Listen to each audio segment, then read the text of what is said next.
다 같이 묵도하심으로 5월 12일 화요일 새벽 예배 시작하겠습니다.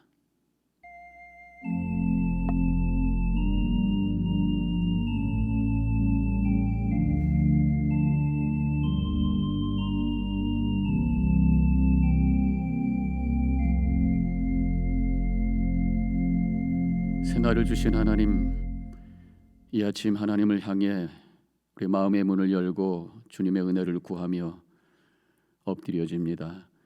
우리의 예배를 받아주시고 우리 기도에 응답해 주시며 주님과 함께 동행하며 시작하는 한 날이 되게 해주셔서 오늘 하루도 주님께서 주시는 은혜와 그 사랑으로 우리 심령 충만히 채워져서 기쁨 가운데 하나님께 영광 돌리는 복된 하루가 되게 하여 주시옵소서.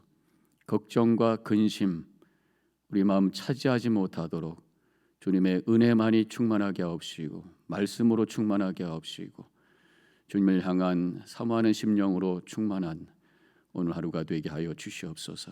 이 시간 주님 임재해 주시며 기도할 때 하나님 응답해 주시며 기도 속에 하나님 함께 하심을 경험할 수 있는 복된 이 시간 되게 하여 주시옵소서. 예수님의 이름으로 기도하옵나이다. 아멘. 찬송가 300장 1절과 3절 함께 부르시겠습니다.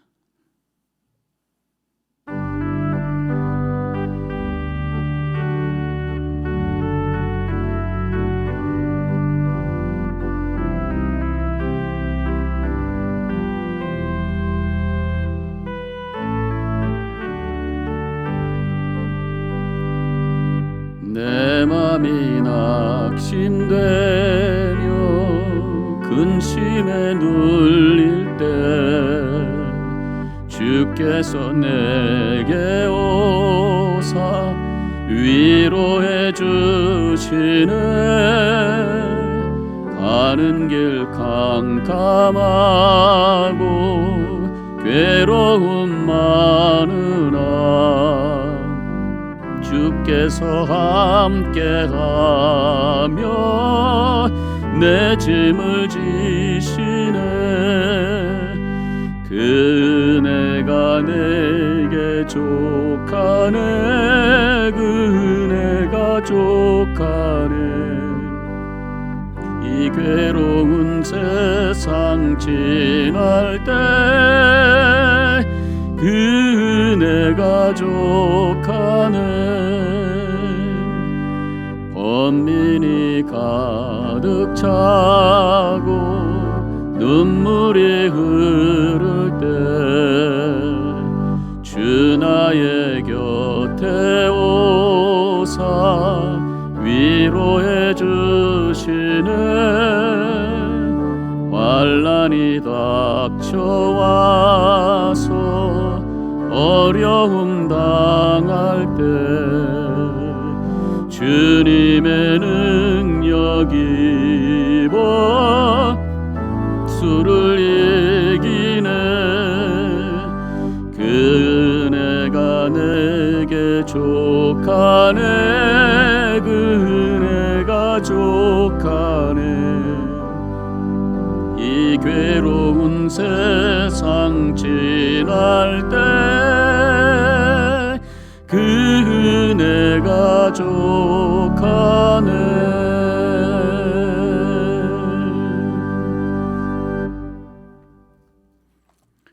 오늘 말씀은 시편 12편 1절로 8절까지 말씀이 되겠습니다.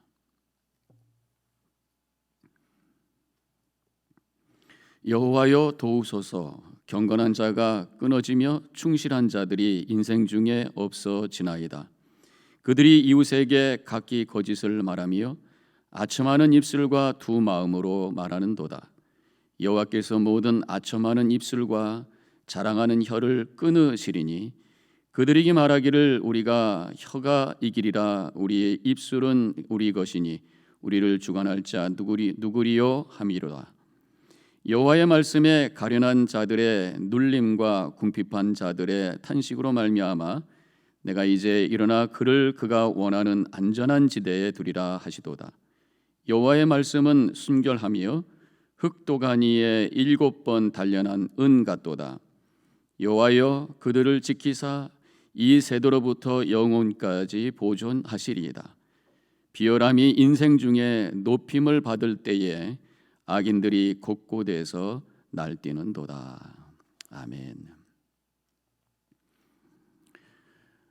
여러분들은 마음속에 가장 안타까움으로 다가오는 것이 무엇입니까? 물론 요즘에는 이 코로나 바이러스로 인해서 여러 가지 건강의 문제와 또 재정적인, 경제적인 그런 것들이겠습니다만은 그렇지 않고 어떤 평상시에는 어떤 것이 안타까울 것 같아요.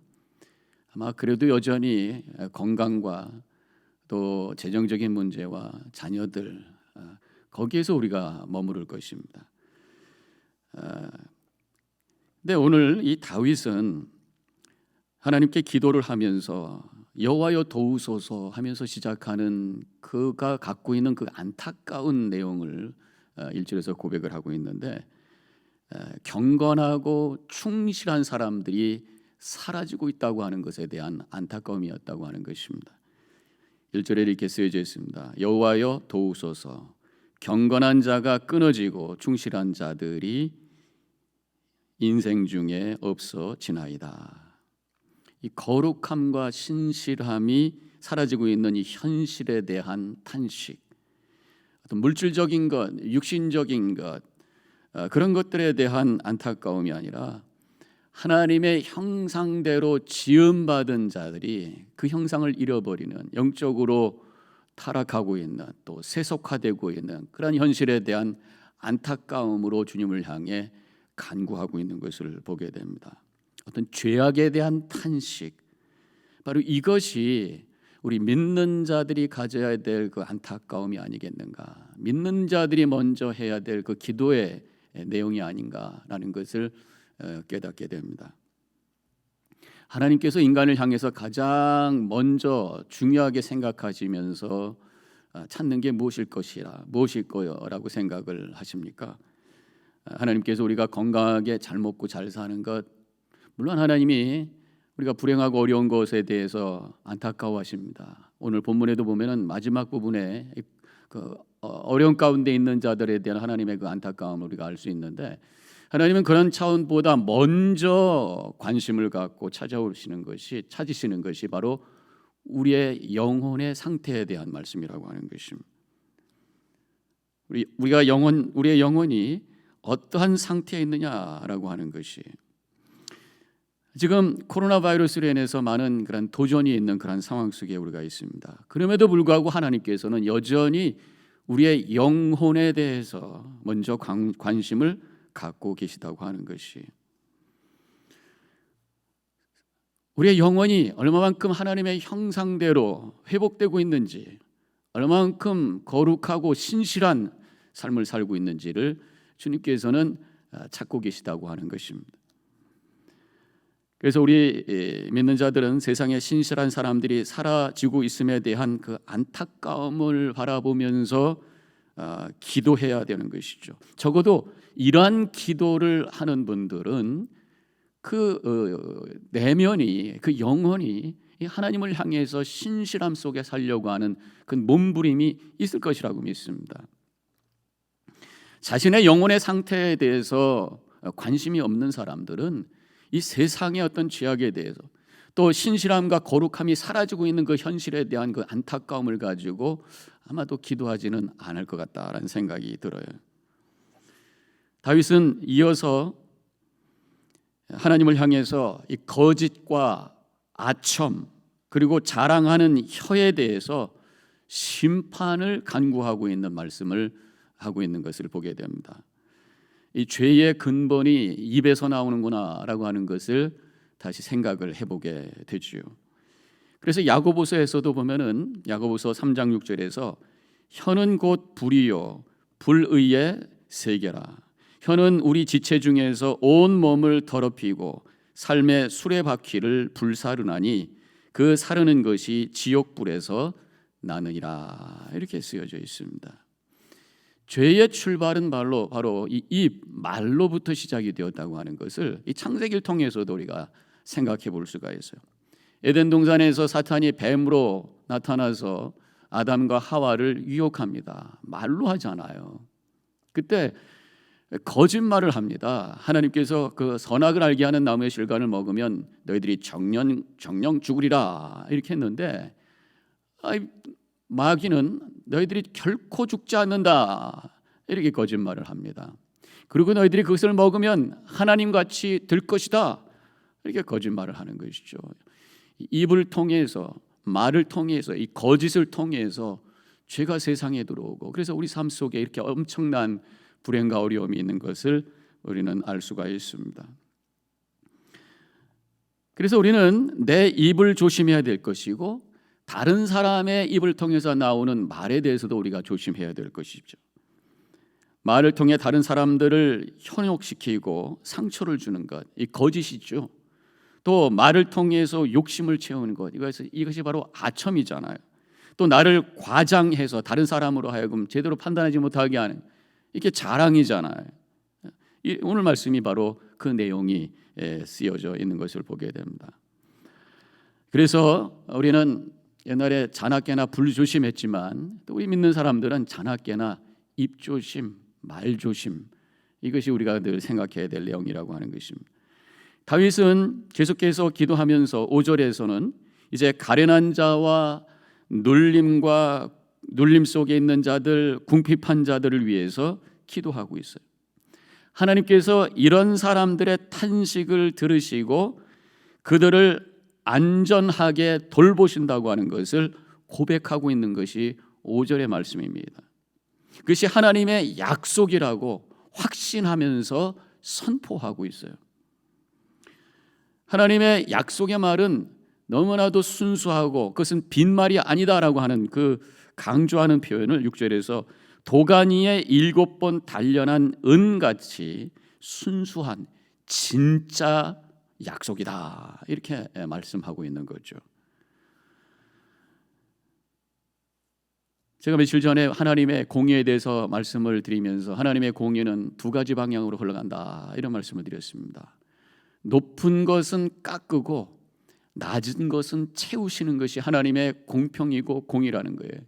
교만하고 그리고 악한 자들에 대해서 하나님께서는 심판하시고, 고난 가운데 또 약한 자들, 당하고 있는 자들에게는 하나님이 사랑과 긍휼로 채우신다, 올려주신다라고 하는 것입니다.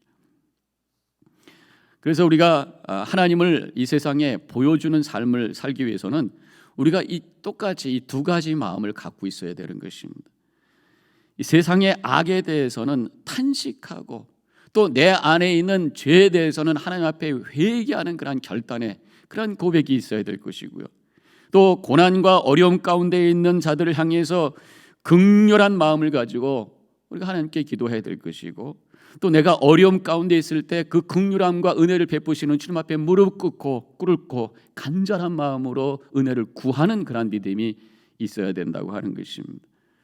다시 정리하면 우리 믿는 사람들이 하나님께 드려야 될 기도의 내용은 먼저 우리 개인적으로 나를 위해서 기도할 때에 회개의 기도가 있어야 될 것이고, 또 나를 위해서 기도할 때에 나의 어려움과 그 고난을 가지고 하나님께 간절한 마음으로 이 은혜를 구하며 믿음을 가지고 기도할 수 있어야 된다고 하는 것입니다.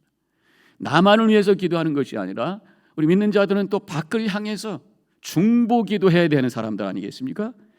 그래서 하나님의 긍휼하심이 어려움 가운데 있는 자들에게 함께하기를 우리가 기도해야 될 것이고, 또 이 세상에 긍휼과 은혜가 채워줄 수 있도록 우리의 마음이 또 그러한 하나님의 긍휼의 마음으로 채워줄 수 있도록, 또 그 긍휼을 향해서 움직여 나갈 수 있도록 우리가 또한 기도해야 된다고 하는 것입니다. 요즘에 우리 교회가 이러한 긍휼의 마음, 하나님의 그 긍휼의 마음에 어떻게 동참할까, 이 문제를 가지고 지난 주일날 임원에서도 우리가 얘기를 했고, 또 소그룹으로 만들어져서 특별위원회에서 더 심도 있게 그것을 우리가 대화하도록 그렇게 결정을 했습니다. 이번 그 어려움 속에서 무엇보다도 우리의 영혼에 관심을 가지시는 주님을 향해서 무릎을 꿇고 기도하는, 또 회개하는 믿음의 결단의 시간이 되어야 될 것이고, 또 하나님이 어려운 가운데 있는 이 세상과 많은 사람들을 바라보며 긍휼한 마음을 가지고 다가오시는 그 하나님의 긍휼한 마음을 우리도 갖고 함께 그 긍휼함에 동참할 수 있는 그런 시간이 되어야 될 줄로 믿습니다. 오늘 하루도 하나님 앞에 신실한 자로 우뚝 서셔서 하나님께 영광 돌리시는 복된 하루가 되어주시기를 주님의 이름으로 간절히 축원합니다. 기도하겠습니다.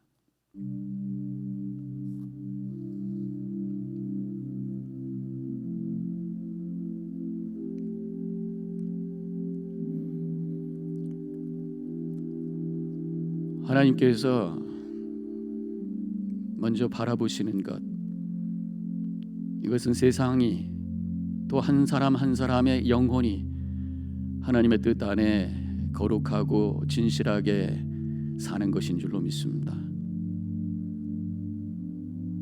그러기에 먼저 우리가 주님 앞에 우리의 영혼을 바라보면서 회개하고 또 결단하는 그런 기도가 필요합니다. 또한 하나님은 이 세상을 바라보며 어려운 가운데 있는 자들을 향해서 안타까운 마음으로 긍휼함으로 다가오신 분이십니다. 그 하나님을 향해 우리 아픔을 가지고 기도할 것이고 또 그 긍휼함 속에 우리도 동참해야 될 줄로 믿습니다. 그런 마음 갖게 해달라고 이 시간에 잠깐 묵상하며 기도하겠습니다.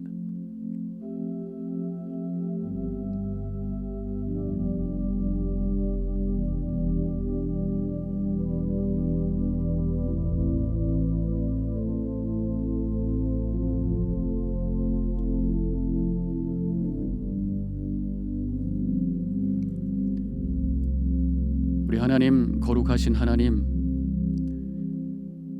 하나님께서는 구원의 역사를 이끌어 가시며 어떻게 살아도 인간의 그 죄의 문제를 해결하기를 원하셔서 힘쓰셨던 하나님이신 것을 저희들은 알고 있습니다. 그러기에 주님은 우리가 주님 앞에 신실하게 거룩한 모습으로 의로운 모습으로 서기를 원하시는 줄로 믿사오니 하나님, 우리 안에 있는 죄된 모습을 고백하게 하옵시고 회개하게 하옵시고 결단하는 저희들 되게 하여 주시옵소서. 또 세상을 바라보며 악한 자들을 향해서는 분노하시고 고난 가운데 있는 자들을 향해 눈물을 흘리시는 주님의 마음을 우리가 느끼며 함께 중보기도하는 저희들 되게 하옵시고 그 긍휼함에 동참할 수 있는 우리 교회와 우리 성도님들 되어지게 하여 주시옵소서. 오늘 하루도 하나님의 그 마음이 우리 안에 충만하게 채워져서 회개하고 또 중보기도하는, 그래서 하나님 영광 돌리는 하루가 되게 하여 주시옵소서. 이제는 우리 주 예수 그리스도의 은혜와 하나님 아버지의 극진하신 그 사랑과 성령의 감화감동 교통하심이 결단하고 나아가는 이 자리에 있는 모든 성도님들 머리머리 위에 지금부터 영원히 함께 하시기를 간절히 축원하옵나이다. 아멘.